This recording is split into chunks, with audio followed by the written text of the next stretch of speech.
Ces femmes, ces hommes et cette fillette viennent du Venezuela et du Honduras. Ils cherchent à passer aux États-Unis. Ils sont tendus. Vous savez par où vous allez passer? La route n'est pas finie. Là-bas, il y a un passage. Mais si la police est là... Au niveau du fleuve, il y a un endroit où l'eau devient plus noire. Il faut passer par la droite.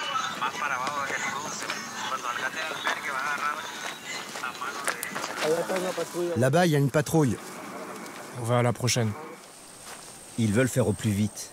Il y a 2 jours, un autre groupe a été frappé et volé à 2 pas d'ici par des hommes armés. Personne ne sait rien. Il n'y a même pas de pont ici. Il y en a un plus bas, mais c'est très loin. Je te le dis, c'est loin.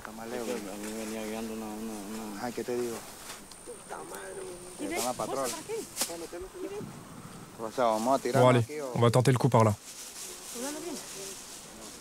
C'est calme? Oui, c'est calme. C'est bon, c'est calme.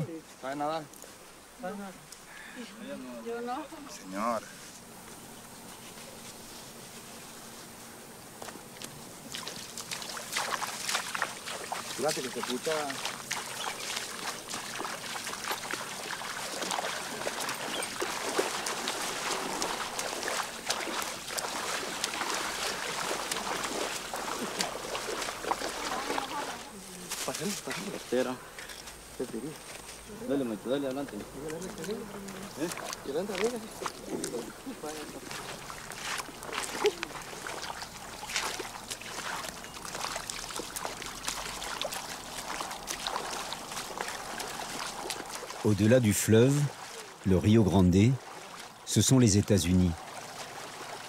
Après des semaines de voyage, ils parviennent à entrer clandestinement.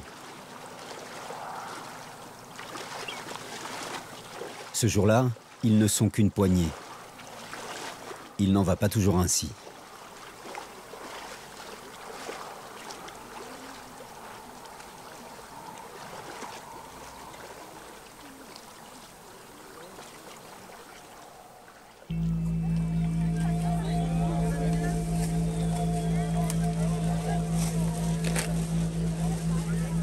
Il y a quelques mois, au cœur de l'hiver, la frontière entre le Mexique et les États-Unis a connu des heures de chaos. Ils sont alors des milliers de femmes, d'hommes, enfants dans les bras à forcer l'entrée sur le territoire. On veut juste aller travailler, payer des impôts, envoyer de l'argent à nos familles. Au Venezuela, ils crèvent la dalle. Nous, on veut faire de mal à personne. On cherche juste un futur. Chez nous, au pays, il n'y a rien. Au plus fort de la crise, ils étaient jusqu'à 10 000 personnes par jour à franchir ainsi la frontière. On est parti depuis un mois. C'est un enfer. Il y eut aussi quelques scènes d'émeutes, comme à El Paso, au Texas, où les forces de l'ordre ont semblé complètement débordées.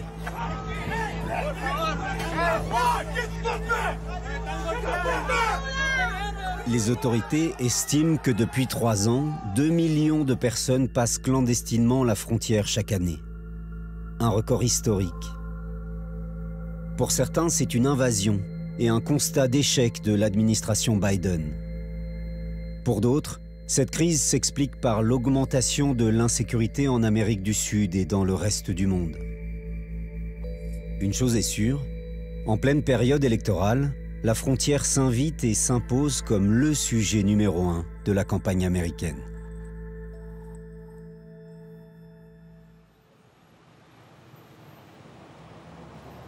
Dans la banlieue de San Diego, en Californie, c'est dans les pubs que les candidats vont chercher les électeurs.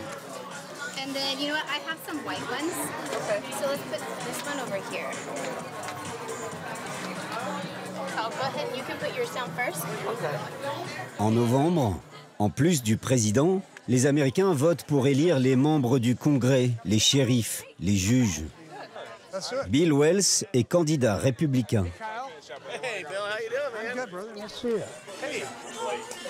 Il vise le poste de sénateur. Ma femme Betty, Enchanté. c'est un super soutien. Pour financer leur campagne électorale, les candidats doivent lever des fonds privés. Alors ce soir, avant les discours et les débats d'idées, chacun est invité à mettre la main au portefeuille. Vous payez en chèque ou en carte de crédit? Carte de crédit. Vous mettez combien? 1000.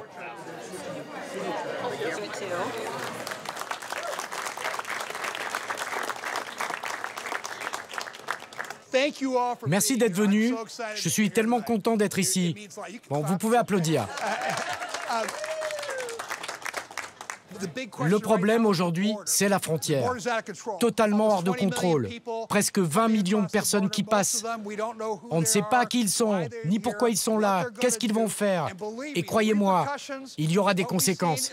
Ce qui se passe depuis 3 ans aura un impact sur le restant de nos vies. La première chose à faire, c'est d'arrêter le flot de clandestins qui entrent dans notre pays. Il faut le faire tout de suite. Il ne nous reste pas beaucoup de temps. On doit agir dès cette élection. Ce chiffre de 20 millions d'entrées clandestines est invérifiable, mais c'est un argument électoral qui met ici tout le monde d'accord. Joe Biden a dit « tout le monde peut venir ». Il n'y a rien à faire. Ça prend 5 minutes de venir, de remplir les papiers et d'être remis en liberté. Les gens ont le sentiment qu'on va leur prendre leurs frontières, leur langue, leur culture. Et on va perdre l'essence de tout ce qui fait que l'Amérique est l'Amérique. Entre les photos souvenirs et les cocktails offerts, le problème de la frontière est de toutes les conversations. Dans l'Assemblée, la plupart des invités soutiennent Donald Trump, sans réserve. Donald Trump a reconnu ce problème il y a bien longtemps. Et il a pointé ce que tout le monde savait déjà. Alors moi, je suis une républicaine qui dit l'Amérique d'abord. Je n'aime pas les républicains qui permettent au camp adverse de se rendre. Pour moi, c'est l'Amérique d'abord.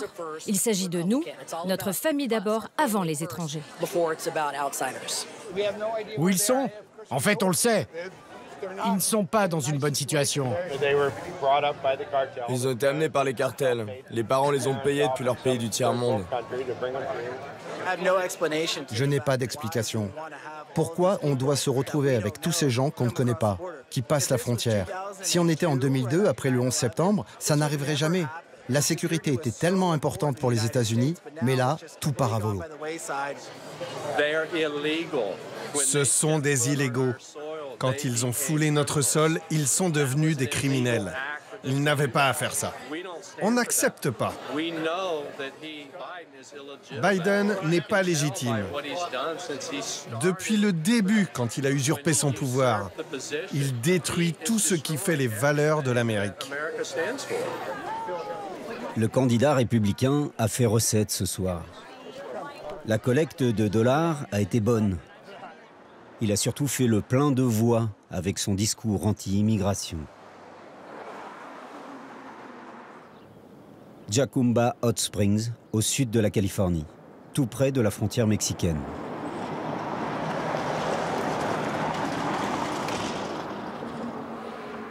Dans ce petit coin d'Amérique aux allures de bout du monde, les migrants ne sont pas perçus comme des criminels, mais comme des personnes en détresse. Il y a 130 personnes à Moon. Beaucoup d'Africains, Tchad, Angola.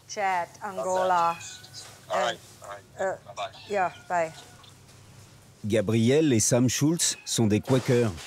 Ils appartiennent à un mouvement religieux qui prêche l'austérité et la générosité avec son prochain. Essayez de lui donner du lait là-bas. Il y a 1 an, ils ont monté une association pour récupérer des fonds et de la nourriture pour nourrir les centaines de personnes qui débarquent régulièrement à côté de chez eux. Les motivations sont purement humanitaires. Il y a des femmes et des enfants qui attendent dans la boue, sans eau, ni nourriture, ni abri. Et c'est tout ce qui compte pour moi. Je ne soutiens ni ne condamne l'immigration, en aucune manière.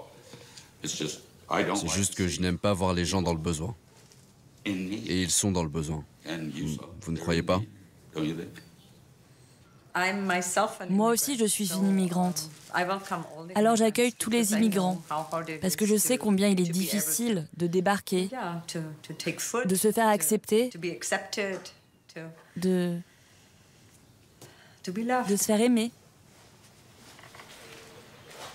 Gabriel nous avait dit avant de venir, on ne parlera pas de politique. Nous avions dit d'accord. Mais Sam, le rebelle, il n'a pas fallu le pousser beaucoup.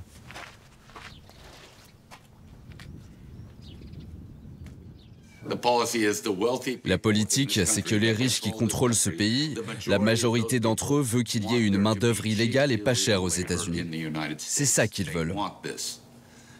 Alors, ça continue. Rien ne se passe aux États-Unis sans que les riches n'en tirent profit.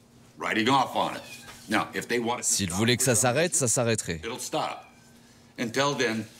En attendant, la politique de Donald Trump, Joe Biden, tout ça, c'est juste du blabla. Blah, blah, blah. Bye, John. Bye, bye. We'll bring more food for the...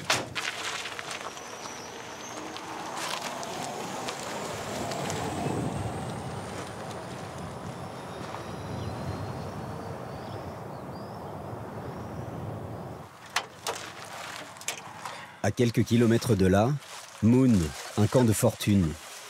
Ils sont plus d'une centaine de personnes arrivées dans la nuit. Gabriel nourrit en priorité les femmes. De l'eau?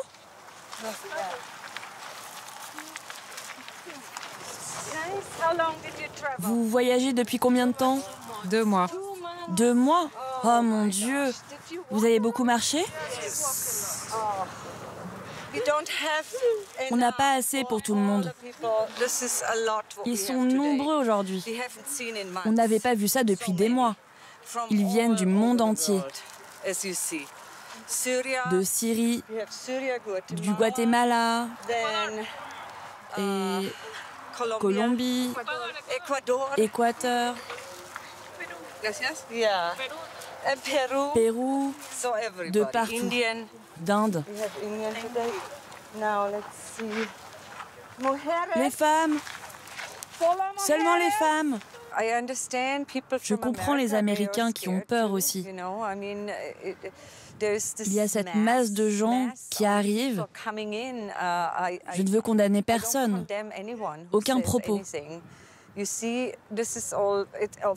Bien sûr, il y a des émotions. Il y a de la peur. Mais si tu crois vraiment en Jésus-Christ, si tu le connais au fond de ton cœur, si tu suis le chemin des chrétiens, tu n'as jamais peur.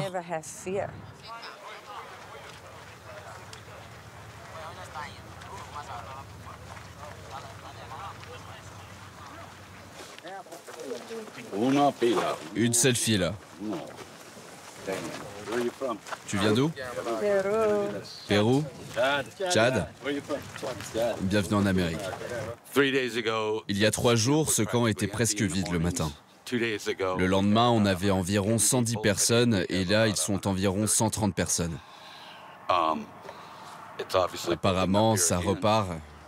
Je ne sais pas pourquoi. Tout est contrôlé du côté mexicain de la frontière. On n'a aucune prise là-dessus. Ce sont les autorités, les cartels, tout ce que vous voulez. Et c'est impossible de prévoir ce qui va arriver. Sam, qui est charpentier, a construit des abris et un point d'eau parce que les migrants ont pris l'habitude de se rassembler ici. Nous sommes à quelques kilomètres d'une zone montagneuse où le mur de séparation s'arrête et où il est possible de se faufiler. Aujourd'hui, il y a beaucoup d'Africains, comme ce jeune homme venu d'Angola. Comment tu t'appelles? Il a pris un avion pour le Brésil, puis il a mis 2 mois pour arriver ici. Tu es chrétien? Hier, on a quitté là-bas à Mexico. On a marché dans les pieds depuis 18 heures. On marche comme ça. On casse, jusqu'à on arrive dans les frontières. On vit le mur là, on a tourné. On a vu un petit trou, on a rentré. Parce que c'est notre mission, c'est ici. Là, on a quitté. Notre destin, c'est ici, en Amérique. Assalamu alaikum. Alaikum salam.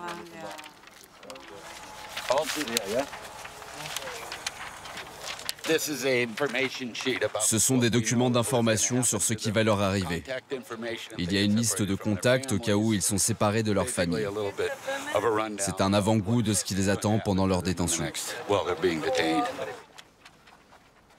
Toutes les personnes ici vont faire une demande d'asile politique. Les agents fédéraux des Border Patrol vont les conduire vers un centre de détention pour interrogatoire. Après enquête, une partie d'entre eux sera expulsée. Les autres vont recevoir une convocation pour passer devant un juge. La procédure peut prendre 1 an. En attendant, ils sont remis en liberté et peuvent rester sur le sol américain.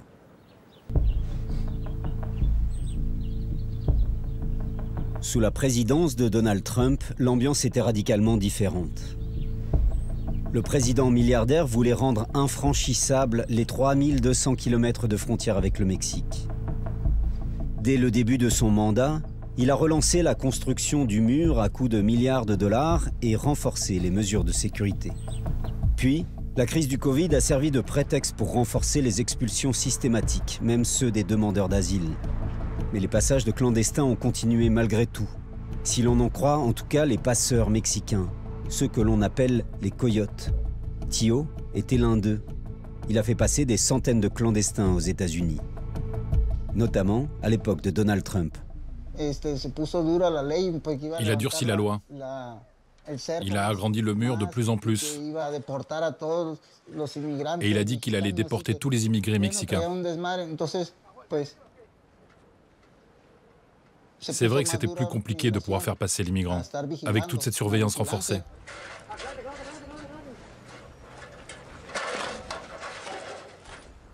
Les passages étaient plus difficiles.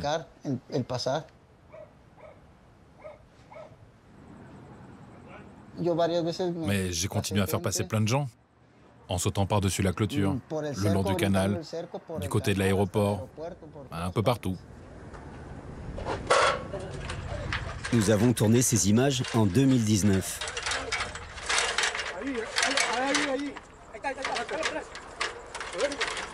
En pleine mandature, Donald Trump.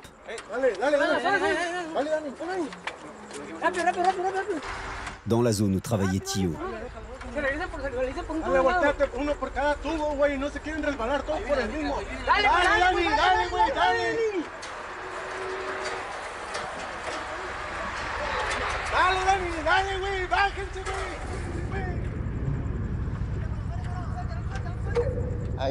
En fait, il y a toujours moyen de contourner la surveillance et de faire passer les migrants.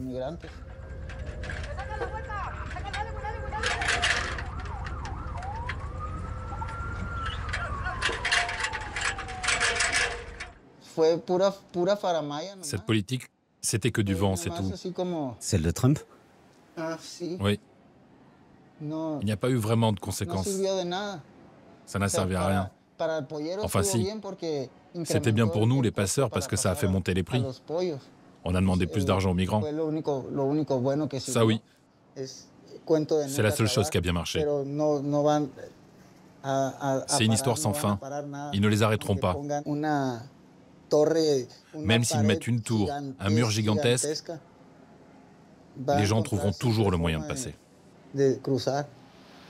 Si la vie des passeurs et de Tio a changé ces dernières années, ce n'est pas en raison de la politique américaine, mais à cause des cartels de drogue. La zone est sous leur contrôle désormais. Les passeurs doivent demander l'autorisation et leur reverser la moitié des gains. Et malheur à celui qui ne se soumet pas.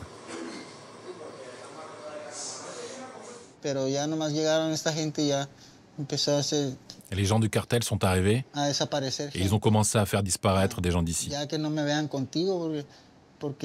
Il ne faut pas qu'ils me voient avec vous, parce qu'ils rôdent. Ils ont des guetteurs dans toute la ville qui surveillent tout le monde. Partout. Ils sont partout. C'est pour garder le contrôle sur le passage des migrants.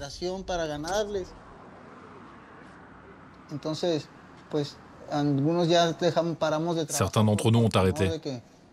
Nous avons décidé d'arrêter.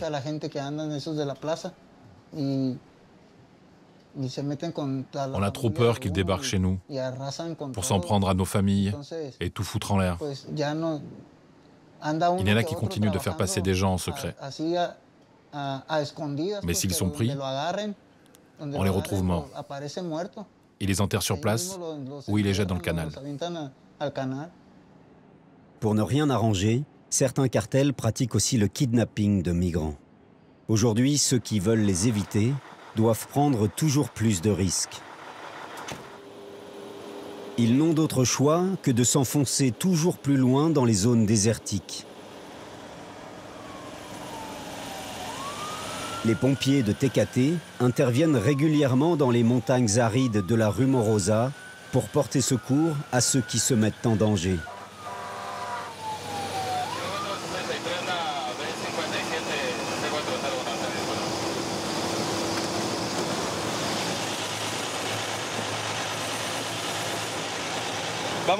On a reçu un signalement. Un migrant perdu au niveau du kilomètre 57 de la route qui monte vers la Rumorosa. On sort de l'hiver. Le danger principal, c'était l'hypothermie. La saison chaude arrive. On va avoir beaucoup plus de déshydratation.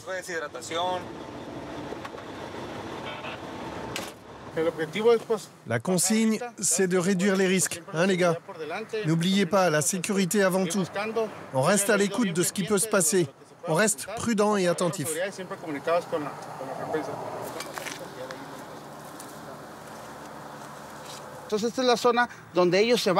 Ils quittent la route et commencent à marcher. Le seul moyen d'atteindre cette partie de la frontière, c'est à pied. Aucun véhicule ne peut passer à cause des rochers. C'est le point de sortie vers les États-Unis, le passage des migrants.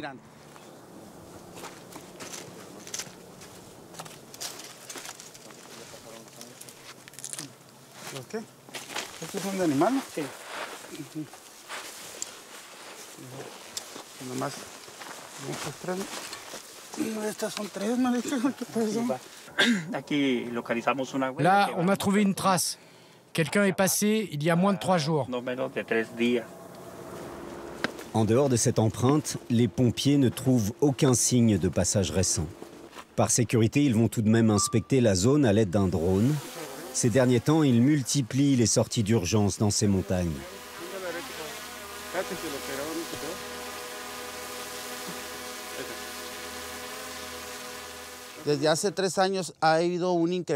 Ces 3 dernières années, il y a une très nette augmentation des interventions. Ils sont toujours plus nombreux à tenter de passer aux États-Unis. On a fait une trentaine de sauvetages dans le secteur en à peine 1 an. C'est le principal point de passage des migrants. Rien que dans cette zone, 24 personnes ont perdu la vie. Après 3 heures, fin des recherches. 5000 personnes sont mortes ces 10 dernières années dans les zones désertiques de la frontière américaine. Bien plus encore, ont disparu sans laisser de traces.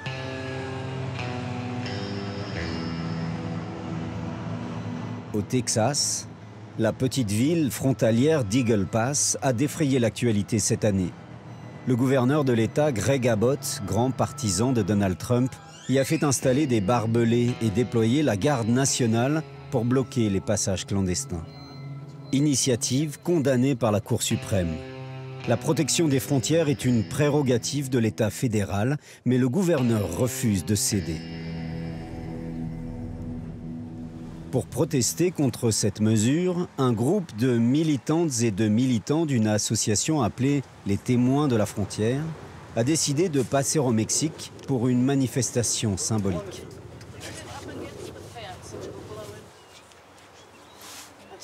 On va faire une photo avec le pont. Le président de l'association, Josh Rubin, est venu spécialement de New York pour l'occasion. On est au Mexique, là. On ferait bien ça aux États-Unis, mais on ne peut pas accéder à la frontière. Selon moi, ils enfreignent la loi fédérale. C'est totalement illégal.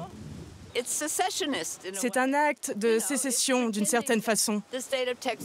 C'est prétendre que l'État du Texas pourrait se retirer des États-Unis. Allons là-bas plutôt. Pour que ces gens-là puissent le voir, tu es prête?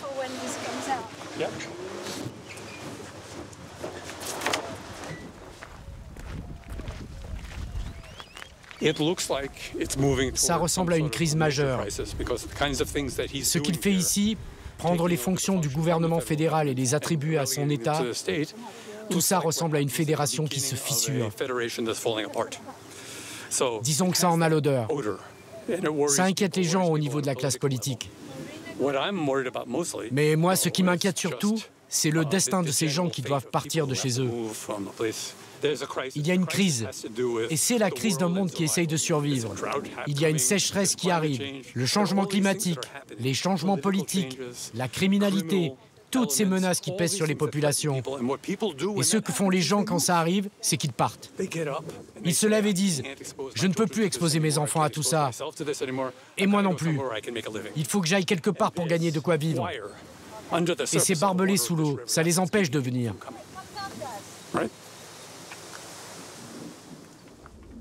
Cette colère contre le gouverneur du Texas, Juanita Martinez la partage. La présidente des démocrates d'Eagle Pass ne manque jamais une occasion de dire ce qu'elle pense. Ce jour-là, elle voulait simplement nous montrer les barbelés et la présence militaire en plein milieu de la ville. Mais son attention a été attirée par une équipe de télévision de chrétiens conservateurs. Mais qu'est-ce qu'ils font là-bas? Qui c'est ce type? Ah, j'aimerais bien savoir. Menaces d'attentats, trafic de drogue, fentanyl, trafic d'êtres humains, traite des blanches. Tout commence ici. Alors gardez Eagle Pass, gardez cette région tout entière dans vos prières. Dieu vous garde. À demain soir. C'est les migrants qui meurent qu'il faut garder dans vos prières. On s'en va, ok, on vous laisse la place. Les prières n'aident pas. Les prières n'aident pas. Parlez pour vous. Les prières n'aident pas, monsieur. Ce qui aide, c'est la politique. Actuellement, la politique des Républicains... Vous ne savez pas si je suis démocrate ou républicaine. Allez, on y va, on y va. Victor, viens. Vous parlez sans savoir, vous savez rien.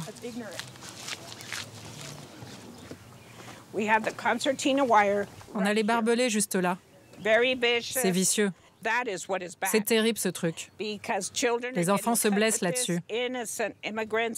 Des immigrants innocents se coupent. Et rien de tout ça n'arrête l'immigration. Les gens nous disent, vous pouvez construire des murs jusqu'au paradis. On passera par en dessous.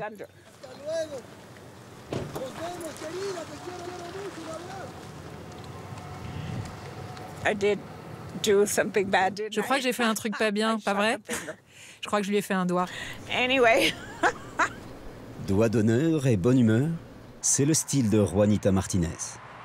Mais son opposition, l'élu démocrate, sait aussi l'exprimer de façon, disons, plus conventionnelle, comme en témoigne la cave du siège du parti.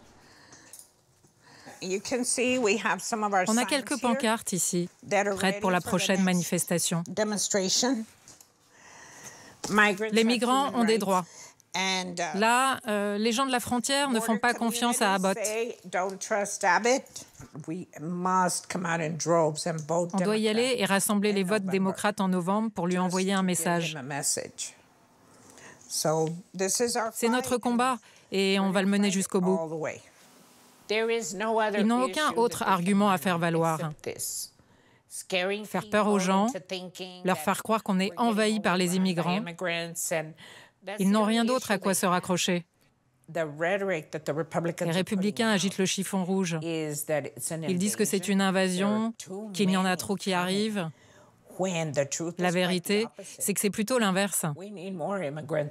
On a besoin de plus d'immigrants pour venir travailler. Biden a battu tous les records pour ce qui est de l'emploi. Il y a plein de boulot et on a besoin d'eux. L'économie américaine est effectivement en plein essor, avec une croissance vigoureuse et un taux de chômage faible. Mais le bon bilan de Joe Biden n'empêche pas Weed Lyman d'être inquiet pour son pays. Ce kinésithérapeute de formation est un pro-Trump. Il prend régulièrement des congés pour alimenter en reportage vidéo le site internet de son frère, Border Hawk, le faucon de la frontière.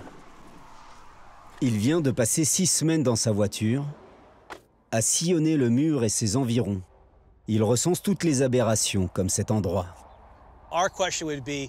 Notre question serait, pourquoi le mur n'est pas fini? Et qu'est-ce qu'il fait là? Je peux passer des deux côtés sans problème. Une grande partie du mur de Trump ou du mur d'Obama, qui était en construction le long de la frontière, tout spécialement en Arizona, a été stoppé par l'administration de Biden. Il y a plein d'endroits, surtout en Arizona, où le mur n'est pas fini. Je suis fan des murs. Je pense que ça marche et qu'ils sont très importants. Ça permettrait de bloquer les entrées illégales, que je n'aime pas du tout. Et ça forcerait les gens à entrer par la voie légale pour faire leur demande d'asile. De façon générale, je suis pour les murs.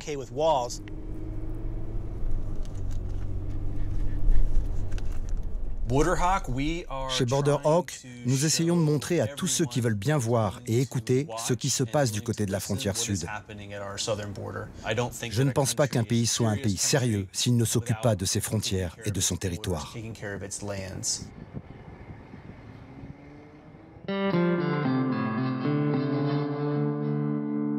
Pour nourrir ses reportages vidéo, Weed se rend régulièrement de l'autre côté du Rio Grande, au Mexique. Il a rendez-vous ce jour-là avec Efraim González, un journaliste mexicain. Hola, señor. Buenas. Efraim me dit qu'il n'y a pas d'eau et que le fleuve est très bas.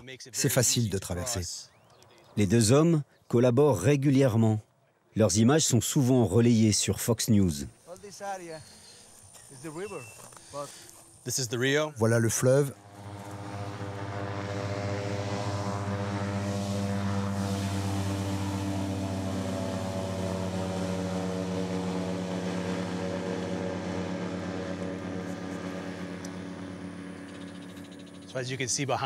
Comme vous pouvez voir derrière moi, il y a encore pas mal de vêtements accrochés. Sur cette partie du fleuve, Eagle Pass est très facile d'accès. Au mois de décembre, Efraim a filmé une scène surréaliste.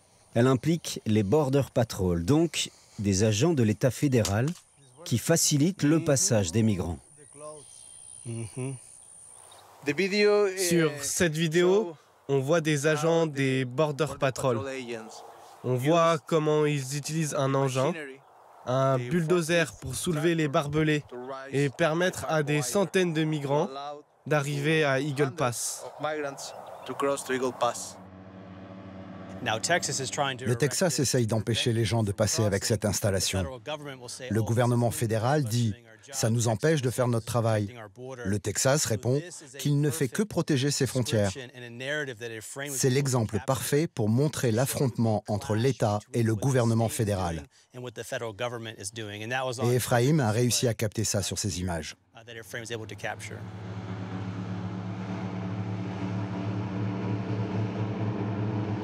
Aujourd'hui, le gouverneur du Texas refuse plus que jamais de retirer ses barbelés malgré la pression fédérale.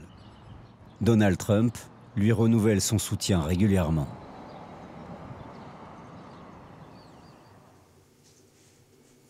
Chaque soir, Weed montre les images qu'il a tournées dans la journée.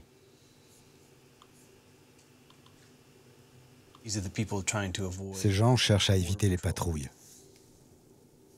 En cette période électorale, le site attire toujours plus d'abonnés.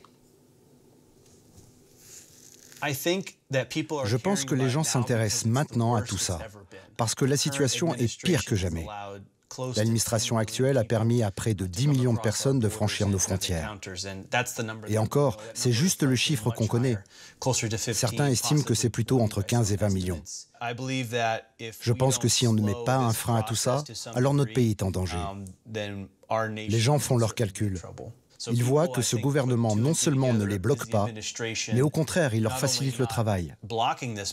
Les gens prennent conscience de ça. En cette année électorale, j'espère qu'ils vont choisir de changer les choses.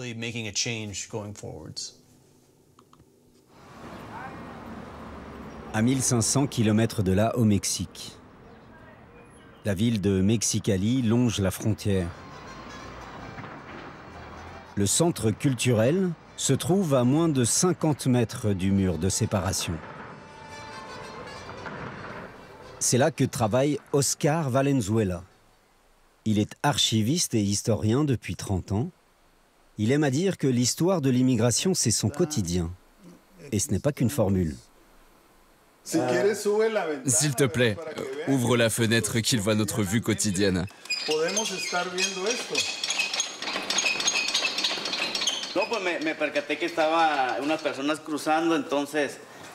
Tout à coup, j'ai vu qu'il y avait des gens qui traversaient. Alors, j'ai commencé à filmer avec mon téléphone. Ça a duré environ 30 secondes pour qu'ils passent par-dessus.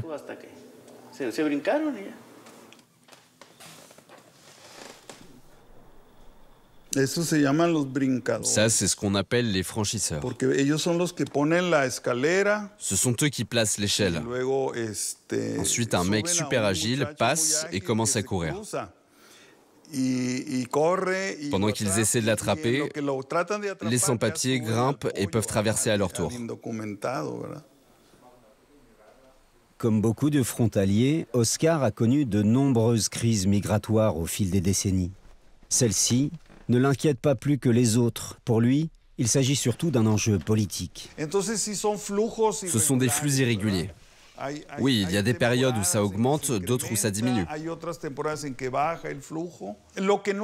Ce qui est nouveau, c'est à quel point la question de l'immigration illégale est devenue un sujet central lors des dernières campagnes électorales américaines.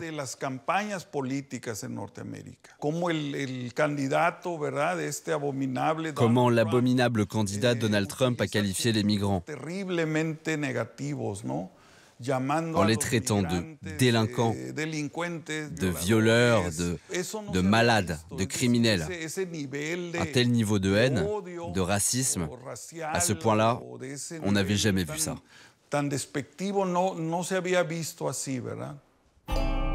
Paradoxe, made in USA. Un de plus. En Amérique, ce pays qui s'est construit au fil des siècles avec les vagues d'immigration venues du monde entier, la peur de l'étranger semble gagner du terrain. Haine, défiance et crainte feront-elles basculer l'élection en novembre prochain ?